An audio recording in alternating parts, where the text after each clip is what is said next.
শ্রী শ্রী নিত্যানন্দ ত্রয়োদশী ব্রতকথা। হরে কৃষ্ণ। মাঘ মাসে শুক্লপক্ষের শ্রী নিত্যানন্দ ত্রয়োদশী ব্রত। এটা কবে হবে? ঠিক দ্বাদশীর পরের দিন। ভৈমী একাদশী বা আমাদের জয়া একাদশী ব্রতের পরের দিন দ্বাদশী, তারপরের দিন ত্রয়োদশী। ঠিক সেই দিনই নিত্যানন্দ ত্রয়োদশী ব্রত। তাহলে মাহাত্ম্য কথাটা পাঠ করি, আপনারা শ্রবণ করুন। জয় শ্রী নিত্যানন্দ অবধূত, যার কৃপায় হৃদয়ে শ্রী চৈতন্যের মহিমা স্ফুরণ হয়। যিনি সংসার সাগরে পার হয়, ভক্তির সাগরে ডুবতে চান, তিনি অবশ্যই নিতাই চাঁদকে ভজনা করবেন।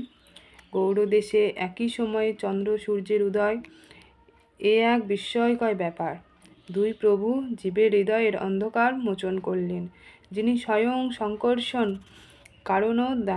কারণোদয়ক সায়ী, গর্ভদয়ক-সারী ও ক্ষীরোৎসায়ী বিষ্ণু ও অনন্তদেব, যার অংশ কলা, সেই নিত্যানন্দের শরণ নিলাম। চন্দ্র সূর্য যেমন জগতের আধার দূর করে, তেমনি শ্রী চৈতন্য মহাপ্রভু ও নিত্যানন্দ প্রভু জীবের অজ্ঞান রূপ অন্ধকার দূর করে তত্ত্ববস্তু দান করে দুই ভগবতের সাক্ষাৎকার করান।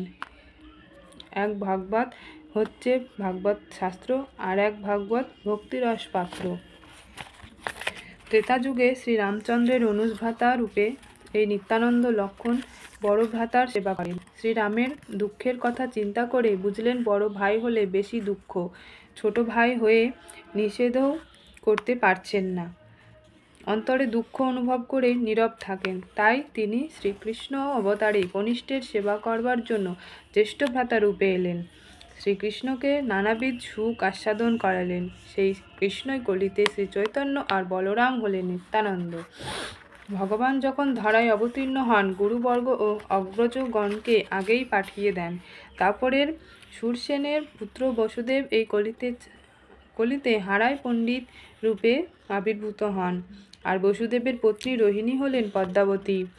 হারায় পণ্ডিতের ভার্যা এই ব্রাহ্মণ দম্পতির পরম উদার। তাদের গৃহেই আবির্ভূত নিত্যানন্দ প্রভু, যিনি বলরামের অবতার। রাঢ় দেশ বীরভূম জেলায় একচক্র গ্রামে বাংলা 878 সালে মাঘ মাসের শুক্লপক্ষের ত্রয়োদশী তিথিতে কৃপাসিন্ধু ভক্তিদাতা শ্রী শ্রী নিত্যানন্দ আবির্ভূত হলেন। প্রথমে নাম ছিল কুবের, পরবর্তীকালে তিনি নিত্যানন্দ নামে জগতে বিদিত হলেন। হারই পণ্ডিতের কয়েকজন পুত্রের মধ্যে ইনি জ্যেষ্ঠ। তার অবতীর্ণ হওয়ার পর